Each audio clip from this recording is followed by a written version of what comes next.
Yes, there is.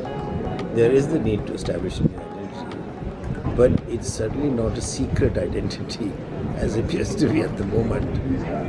It's all very secretive, that's all I can say. And the national identity can never be a secret matter. The question is, how is this done? Is it done by wiping out the previous identity and imposing a new one? Or do you add on to it, do you amend it, do you improve it, etc.? So I think that is the moot point. I think identity is a fluid thing. It will always change and evolve.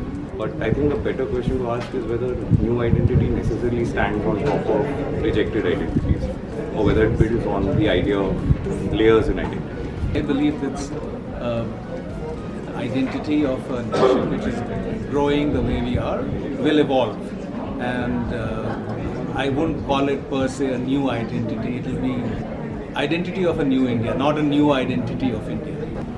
From whose perspective? From the Kashmiri woman's perspective? From the Mizo lady's perspective? From Kerala's perspective?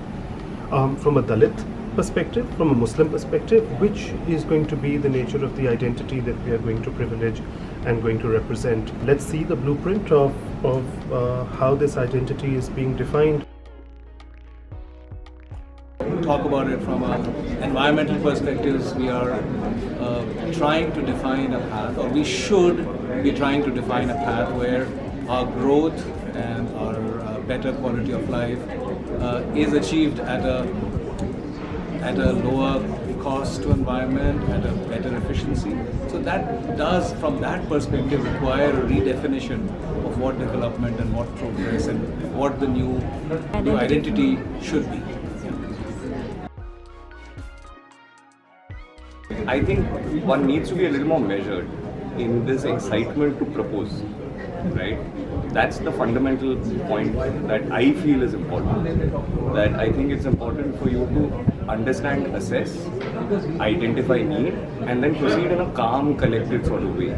Not in this rush of wanting to do something new.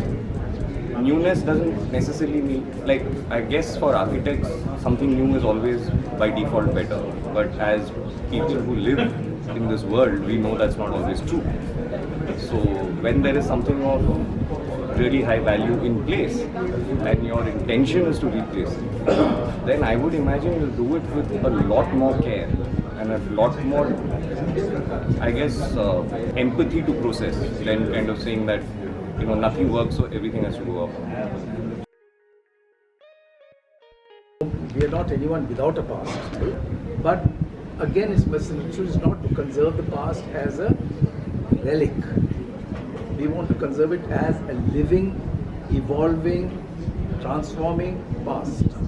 That is something that is often misunderstood, because when as a conservationist we go and say that we want to conserve the past, we always imagine again that what we want to do is to freeze it.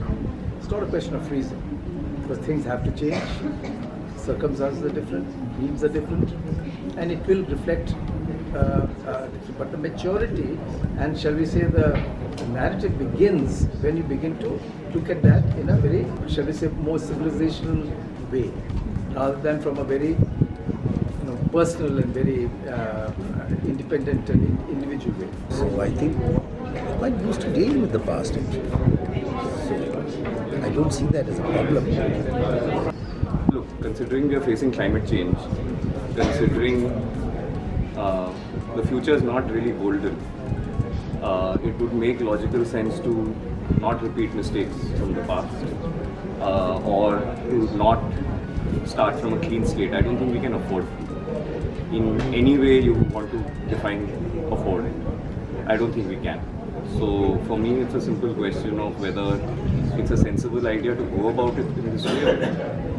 It's the new is just it's an evolutionary process. So we have definitely got to build on everything that we have and everything that we see around us.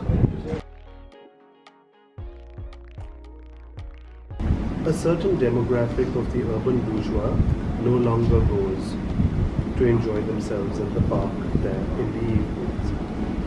But the janta that comes not just from all over Delhi, but from all over India, wants to go and relax and see that space, inhabit it and own it in some way.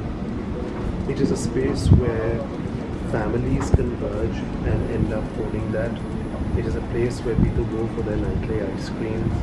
It's a place where people can even march and express their discontent and their protest if they were allowed to do so.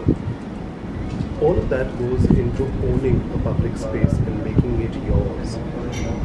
It's not just there to be able to instill a sense of awe and instill a sense of authoritarian control on those people. It's a space that is yours, the people's. You see, what has happened is that architects have lost their agency. They are prepared to do anything for people in power. So who is going to do the design?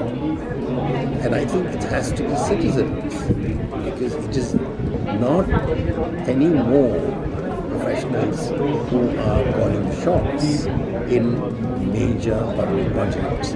It's either bankers or it's politicians, and well, it's just between the two of them.